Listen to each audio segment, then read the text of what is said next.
दोस्तों, सीरियल मन्नत हर खुशी पाने की में अब कहानी लेने वाली है एक ऐसा खतरनाक मोड़ जो आपके रोंगटे खड़े कर देगा।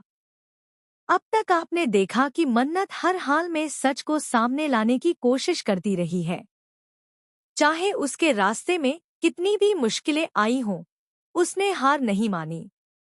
लेकिन अब उसकी यह जंग और भी भयंकर होने वाली है।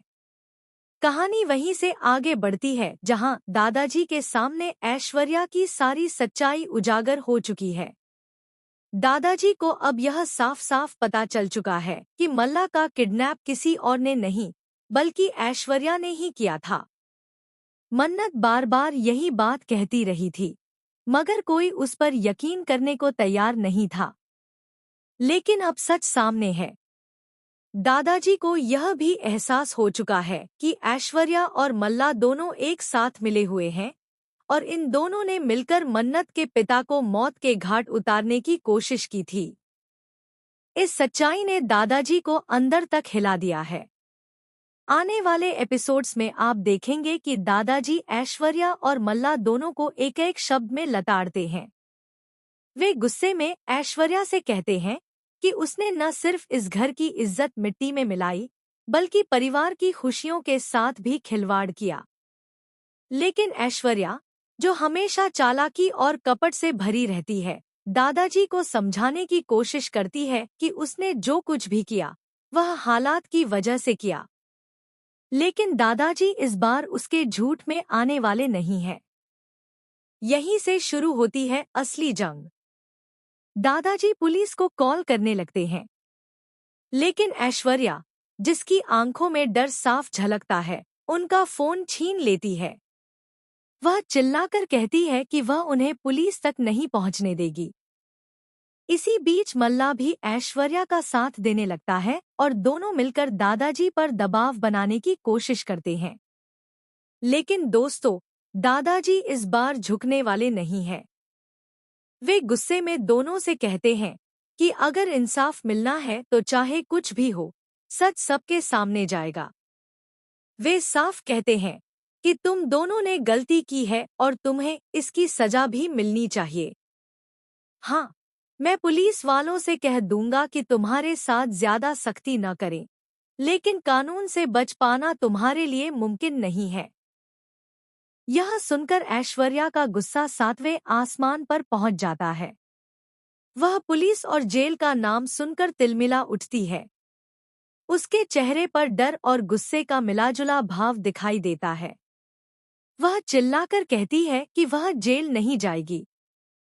इसके बाद दादाजी और ऐश्वर्या के बीच एक जोरदार बहस छिड़ जाती है।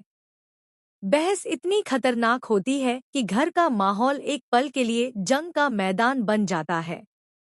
मल्ला बार बार ऐश्वर्या को शांत कराने की कोशिश करता है, लेकिन ऐश्वर्या का गुस्सा थमने का नाम ही नहीं लेता।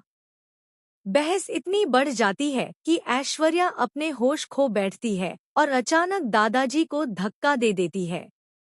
यह धक्का इतना जोरदार होता है कि दादाजी जमीन पर गिरकर बेहोश हो जाते हैं।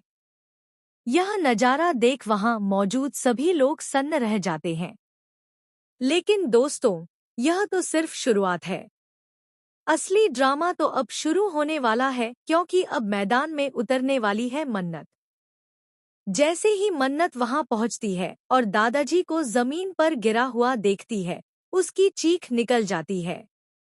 वह तुरंत दादाजी को गोद में उठाकर चिल्लाती है, दादाजी, आंखें खोलो प्लीज। मन्नत ऐश्वर्या पर गरज उठती है। वह कहती है कि ऐश्वर्या, तुम्हारे अपराधों की लिस्ट इतनी लंबी हो चुकी है कि अब तुम्हें बचाने वाला कोई नहीं है। तुमने घर तोड़ा, रिश्ते तोड़े, इंसाफ छिपाया और अब दादाजी की जान लेने पर उतर आई हो। लेकिन मैं तुम्हारा यह प्लान कभी कामयाब नहीं होने दूंगी। इसके बाद मन्नत दौड़कर दादाजी को अस्पताल ले जाती है। वहां डॉक्टर दादाजी का इलाज शुरू करते हैं और मन्नत की आंखों से आंसू रुकने का नाम नहीं लेते। वह हाथ जोड़कर भगवान से दुआ करती है, हे भगवान, मेरे दादाजी को ठीक कर दो। वे ही मेरे लिए सब कुछ हैं। अस्पताल का माहौल भी बेहद तनावपूर्ण होता है। बाहर ऐश्वर्या और मल्ला घबराए हुए घूमते नजर आते हैं। उनके चेहरों पर डर साफ झलकता है क्योंकि उन्हें पता है कि अगर दादाजी ने आंखें खोल दी और पुलिस के सामने बयान दे दिया तो उनका खेल हमेशा के लिए खत्म हो जाएगा। इधर अस्पताल के अंदर दादाजी की हालत नाजुक बनी रहती है। डॉक्टर कहते हैं कि अगला कुछ घंटा बेहद अहम है। पूरी फैमिली चिंता में डूब जाती है, लेकिन मन्नत का विश्वास अटूट है। वह कहती है, मेरे दादाजी बहुत मजबूत हैं। वे हमें छोड़कर कहीं नहीं जाएंगे। दोस्तों, जैसे जैसे वक्त